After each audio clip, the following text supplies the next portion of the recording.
I'm Dale Cox for 2 Egg TV. We are in Fort Gaines, Georgia, and we are at the site of Old Fort Gaines. Now, this was the original fort. You can see a reconstructed blockhouse behind me. That's kind of a scaled down structure, but it stands at least approximately where the original fort stood, here on a high bluff overlooking the Chattahoochee River. The story of Fort Gaines is quite interesting. This fort was built in 1816, shortly after the completion of the Treaty of Fort Jackson, and they needed a military presence down here to begin the process of forcing the Creek Indians into their newly assigned limits, which were just north of here. In fact, the mouth of Smokeachovie Creek, which is just on the north side of Fort Gaines, marked the new southern boundary of the Creek or Muskogee Nation. So they built a fort here. It consisted of 2 blockhouses and sort of a rectangular stockade.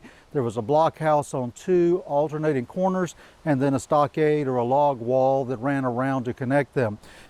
Inside they probably had, a magazine or something like that to store their gunpowder.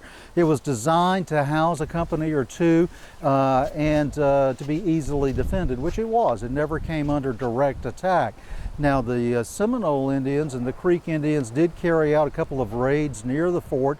One of these, shortly after it was built, resulted in the capture of a herd of cattle and 2 U.S. soldiers who were guarding or herding those cattle.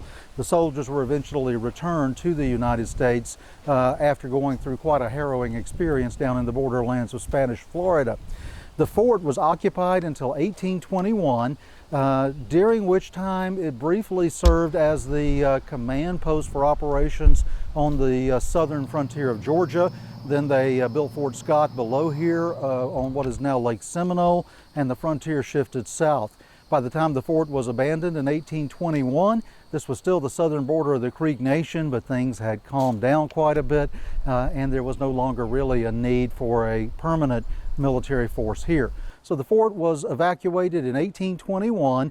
The log walls and the blockhouse, slowly rotted to the ground, or parts were carried away by early settlers as the town of Fort Gaines developed. It's an interesting place, and it's an interesting spot on the Chattahoochee River that is well worth a stop. If you'd like to learn more about Fort Gaines, you can read the book, Fort Gaines, Georgia, or you can visit our pages at 2egg.tv, and we have more information at exploresouthernhistory.com. At Fort Gaines, Georgia, I'm Dale Cox for 2 Egg TV.